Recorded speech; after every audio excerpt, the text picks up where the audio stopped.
Tell me why you're passionate about video. And I mean, like, I'm not asking that like as a stupid startup question. Like, I mean, like, what is it about video that, because we started working together because of video. I realized a long time ago that video is like the most cost effective way to communicate. And, YouTube, TikTok, like there's a lot happening there. But, being like a business system person, businesses aren't very good at using video. Yeah. So that's why we hired UDX, hired Storyboard. So that's how Yeah. we started working together. So why, like, what is it about video? I feel like it's gone in phases. It started because I had like this romantic notion of cameras and lights and actors and all that kind of thing, and that was what got me into it. It was the fun of like making something, building something. And then as Ben, my business partner, and I started getting more and more into it, we realized, wow, companies don't know how to use video effectively to drive revenue. And so that became a much more interesting mission for me, or a much more like compelling reason to come to work every day, is to solve that problem for companies. Why revenue? Sorry? Why revenue though? Why not just like why the top line? Why not? Isn't that the lifeblood of any business? Well, sometimes I mean, yeah, well, because when you say revenue, it means you want to make the company grow, right? Not necessarily maybe run more efficiently or, make more agile, specifically just grow what they're doing right now, which I'm not saying that's a bad thing. That's basically what. No, that's a good distinction. I think growth is the mindset for the types of companies we work with, who are most likely growth stage companies. So like B, C, D rounds, Okay, that kind of thing. Makes perfect sense. Okay. So driving revenue is a way to get them to their end goal. Right. But I do think there's a lot that we take into consideration when we help companies build strategies on how to use video more effectively. And sometimes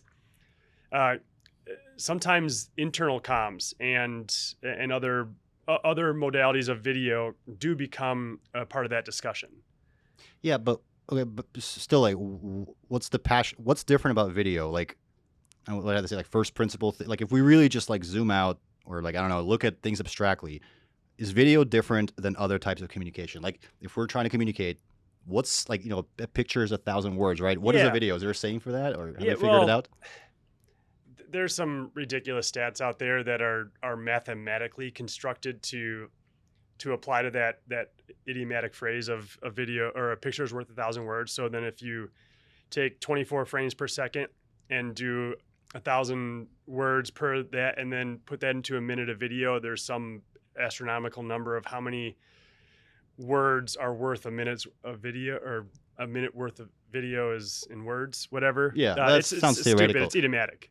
Right. Why are we passionate about that in the world of business, or just video in general? Why is it a better communication tool? Because you can show and tell at the same time.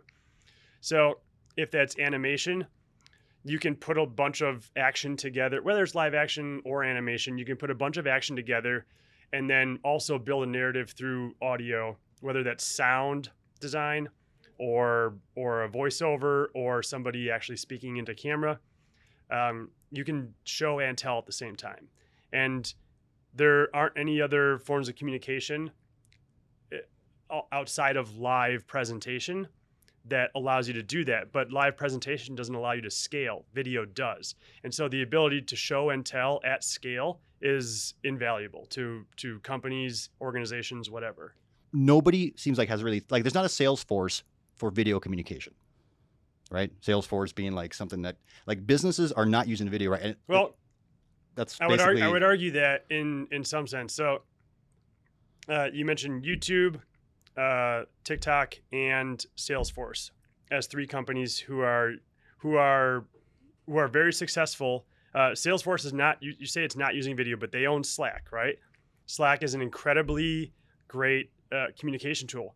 And one thing that they've introduced as of this, like a month ago or like summer of 2021, is these little video meetings. You can just, on any of your channels, you can click invite everybody to this video call. Why do you think that is? Is there more importance placed upon video communication or text? And there's a reason they're bringing that tool to everybody, because there's a lot more you can gather from a video call All right. So how many Slack calls do you do? Do you do Slack calls? We do you do did Zoom calls? one. You do one like total We've done in your one life? Slack call in our yeah, and so we Okay. we So use, why using Slack an example? You guys obviously don't use them for calls. What do you guys use for calls? Are you guys all we use Google Suite. Google Hangouts? Yeah, the Okay. Hangouts. Yep. Okay, so I mean, look, there's Zoom, Hangouts, they're all the Teams used by bigger companies. My actual like real underlying the thing I'm kind of digging into is all those calls that you do. All that's discussed is basically thrown away. Like Mhm. no, like, and which when you think about it is insane. Like we have the ability to like, why isn't Slack in the very least letting you record the calls you do and then get a transcript automatically? Sure. Okay, so let's say you try to use video for communication. Yeah. Internally or externally, like you just want to be able to, whatever that means, but you're trying to use video for communication. So you're kind of trying to scale, the audience and Yep. maybe make it targeted. Like the cost of actually doing it is not like cheap. Like setting up a studio like this, it costs like tens of thousands of dollars, Yeah. right? So, but then again, like this is a bit, what you guys do is a bit different, even though this podcast is kind of, I mean, there's still, we're talking and there's presumably intelligence being generated in what we're saying. So Let's hope so. yeah, exactly. Yeah, maybe this complete. But what I'm saying is like, is it possible? Is there a connection between what you do, which is kind of like apply this creative process to let companies like tell their story, Hmm. right? You do that part, and then use that to communicate. But on the other hand, you have like what I'm talking about, where I see you is like companies just constantly telling their story to themselves every day by talking internally. Hmm. And now in video Yep. with show and tell.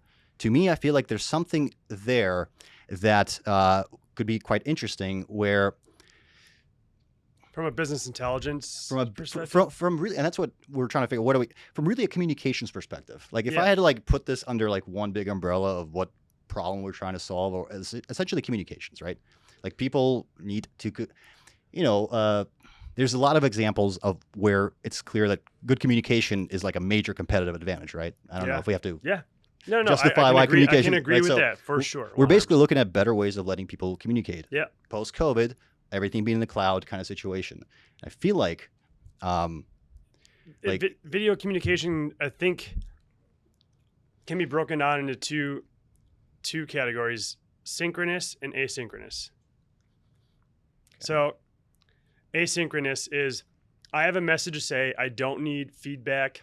I don't need immediate feedback. I don't have a question to pose that I need you to respond to, and I need Sarah to also hear and interject and provide her input.